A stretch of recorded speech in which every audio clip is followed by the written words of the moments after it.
Hey, what's going on, guys? Here's the finished result of my test of the Armor Komodo pigments here using the Inca Gold and the Chrome Gold colors there for two-tone gold. And it's kind of hard to tell the two-tone gold. Honestly, if you look at it really close, you can see some of the areas like on the sides of the legs is maybe the most notable area. On the front and back skirts, you can also tell where the two golds are right next to each other, but they're not really all that different. But anyway, I had a good time testing out these. If you guys missed my work in progress videos, you can check those out. I did 2 work in progress videos. The first one was basically just like a testing of the pigments, seeing just like kind of getting used to how they work. And the second one was more of work in progress on the actual kit here. So if you want to check out those videos, you can go back and check those out. Basically what I wanted to do here was take the Narrative Gundam C-Packs and give it a sort of mix-up, mash-up with the Phenex by giving it the Armed Armor DE shield, and then just obviously the gold color scheme there with the blue cycle frame.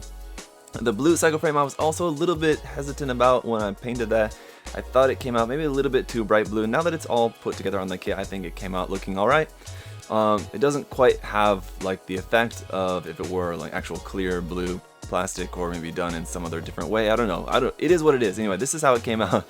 And I don't know if it's convincing as like a blue psycho frame, but it's blue and shiny, and so I don't know. Well, you guys let me know what you think about it. I think it came out looking alright though. I don't know what I really could have done differently or better. If you guys have other different ideas or suggestions, of course, feel free to let me know. If you guys saw the work in progress videos and you saw how I painted that, it was basically just gun chrome and then fluorescent blue over the top of that. It's basically just like a clear fluorescent blue. And as for like customization of the kit, really the only thing that I had to modify was just the shield connector. I just took the connection part of the shield of the Narrative Gundam C-Packs and then just glued and pinned that to where the connector of the Armed Armor shield is there for the unicorn. So just basically had to modify that connector a bit and just pin that so it'd have a nice strong connection to that very big heavy shield.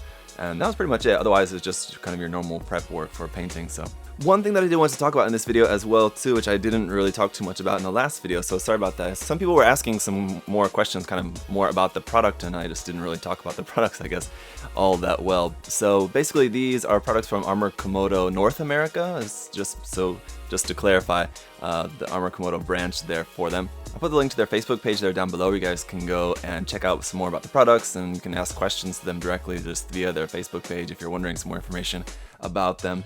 And people were asking about availability of them as well, because some of the products are not available in the US. So just want to let you guys know which products are available and which ones aren't. So currently available in the US are the basic Chromaflairs, the multi-Chromaflair, the Ghost Chromaflair pigment series, and then also the Weathering pigment series, the plot plates, and also silicone brushes. So that's what you can currently get in the US right now, and what they're working on getting secured for US distribution, hopefully in the near future, would be the water-based light curing base coats, which is what I used for this. So that the base coat that I use for this, not currently available yet in the US, and then also the water-based Chromaflair pigment sealer as well, and then water-based basic colors. So just like their liquid paints basically is what they're working on getting secured for North American distribution. But hopefully those will be available for you guys soon. Once they are, you guys will be able to get those through USA Gundam Store, of course. Yeah, it was definitely an interesting experience getting used to using the pigments. It didn't come out totally perfect.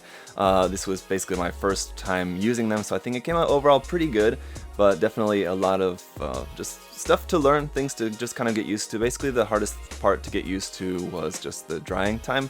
Like you wanted to make sure for the base coat that you got a good wet coat, and then you needed to wait a proper amount of time before you started laying the pigments on there. And so like that was just a little bit tricky because I was having some parts where maybe my base coat was maybe just not wet enough. So the pigments weren't getting like a good coverage over the whole part. So then like the next round of parts that I did, I went really wet, and then I kind of had the opposite problem that the paints on a couple parts pooled a little bit on some of those, so you might be able to see that, hopefully not, but the paint pooled a little bit. So then the coverage of the pigments was fine over that, but you can see a little bit of imperfection under the pigments just from where the paint was a little bit pooled on there. So things to, small mistakes to learn from. Also, and speaking of learning from mistakes, you guys may notice the base, I did another attempt at the marble there, which came out a little bit better. I had been suggested by a friend of mine to use a dried, I was gonna say multi-tissue, that's Korean, dried wet tissue. So just the wet tissue dried, and you can just kind of like stretch it out, and so I just stretched that over the piece of square plot plate there for that, and was able to stretch it on there and like spray, and then I changed it, stressed it again, and from a different direction, sprayed again. So a little bit better look for the marble for the base of this. So it's a good, also just kind of second attempt at trying that in a little bit different way. But I think I'm still going to try out maybe for some different ways in the future. I think I'm still not totally satisfied with this, but I think it's better. It's closer to a good looking marble, I think. And the base under that is just this little wood block thing that I think I got from like Target. It had this like little catchphrase or something on the front of there. I thought, oh, you can just sand that and repainted the sides. It was originally black, and I just repainted the sides in iron.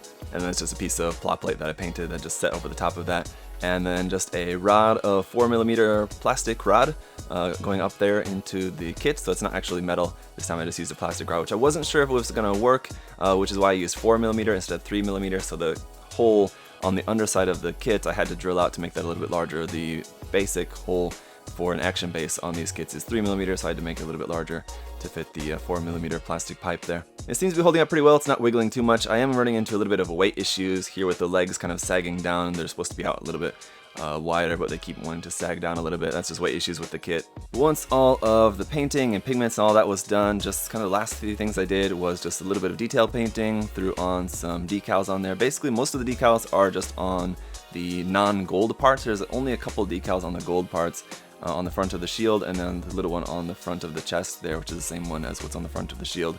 If you guys can't really see it all that clearly, but I was planning on doing more decals on the gold, but it just wasn't really looking that good. The other decals that I was using, you could just like see the outline of the decal too much against that gold. So I'm not sure if there's other ways maybe to do that so that the outline of the decal is less apparent, but I think it's just because the nature of how bright and shiny the gold is, you're just able to see the outline of the decal too much, so I didn't really like it, so I only just stuck with a couple of them on there. And I think that is pretty much about it. Now, as always, guys, this kit is going to be for sale, so if anyone's interested in purchasing this, just get in contact with me and we can sort that out. If you guys do have any other further questions or comments just about the build process or the products themselves or anything, just let me know in the comment section down below. I'll try to answer your questions for you. It was a pretty fun kit, good little experiment, so it's always nice to try out new things, so I enjoyed that. And looking forward to using some of the pigments on some other stuff, I think, in the future as well. So that's it for this video, guys. Thanks so much for checking the kit out, and thanks for watching the work in progress videos. Those you guys who watch those as well. I'll have some more stuff in the works coming up very soon, so stay tuned. I'll see you guys then. Bye bye.